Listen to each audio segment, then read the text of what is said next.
Taste the Daily. அண்மை செய்தி.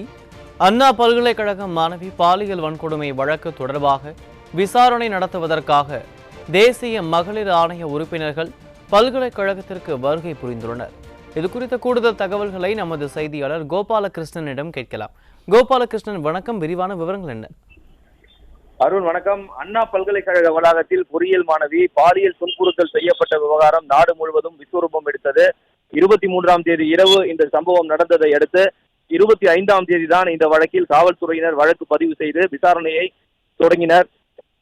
இந்த நிலையில் தேசிய மகளிர் ஆணையம் தாமாக முன்வந்து இந்த வழக்கை விசாரணைக்கு எடுத்த நிலையில் ஏற்கனவே தமிழக காவல்துறையின் அலட்சியத்தால் தான் இந்த துயர சம்பவம் நடந்திருப்பதாகவும், சரித்திர பதிவேடு குற்றவாளிகளை 15 வழக்குகளுக்கும் மேல் தொடர்புடைய குற்றவாளிகளை மீது நடவடிக்கை எடுக்காமல் காவல்துறையினர் அலட்சிய போக்குடன் செயல்பட்டதால் தான் இந்த அண்ணா பல்கலைக்கழக மாணவி பாலியல் துன்புறுத்தலுக்கு நேரிடப்பட்டிருக்கிறது என்று தேசிய மகளிர் ஆணையம் 26ஆம் தேதி நடத்திய விசாரணையில் கடும் கண்டனத்தை பதிவு செய்திருந்தது.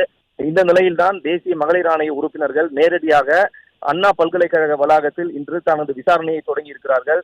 டெல்லியிலிருந்து நேற்று இரவு சென்னை வந்த அவர்கள் இன்று காலை சரியாக 9:10 மணி அளவில் அண்ணா பல்கலைக்கழக வளாகத்துக்குள் தங்களது விசாரணையை தொடங்கி இருக்கின்றனர். இதில் அண்ணா பல்கலைக்கழக வளாகத்தில் மாணவர்களுக்கு உள்ள பாதுகாப்பு ஏற்பாடுகள், பாலியல் துன்புறுத்தல் நடந்த இடம் எவ்வளவு பாதுகாப்பற்றதாக இருக்கிறது, அதே போன்று அண்ணா பல்கலைக்கழகத்தில் சிசிடிவி கேமராக்கள் முறையாக பொருத்தப்பட்டு அது செயல்பாட்டில் இருக்கிறதா என்பது குறித்த முதல்கட்ட ஆய்வை அங்கு உள்ள அண்ணா பல்கலைக்கழக அதிகாரிகளிடம் விசாரணை நடத்தியதோடு நேரடியாக சம்பவ இடத்தையும் மேற்பார்வையிட உள்ளதாக தகவல்கள் வெளியாகி இருக்கின்றன.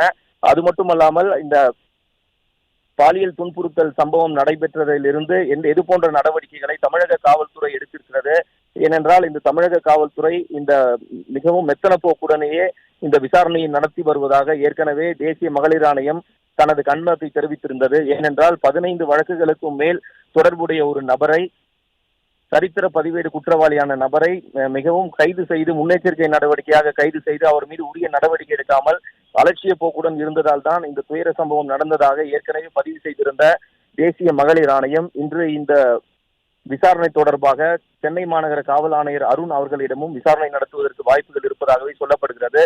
அது மட்டுமல்லாமல் கோட்டூர்புரம் காவல் நிலைய ஆய்வாளர்கள், மேலும் மாநிலத்தில் உள்ள மகளிர் ஆணைய உறுப்பினர்களிடமும் இந்த விசாரணையை நடத்துவார்கள் என்று எதிர்பார்க்கப்படுகிறது. விசாரணை முடிந்ததற்கு பிறகு இந்த அறிக்கை சமர்ப்பிக்கப்பட்டு அடுத்த கட்ட நடவடிக்கைகள் என்னவென்று தெரிய வரும். அருண்,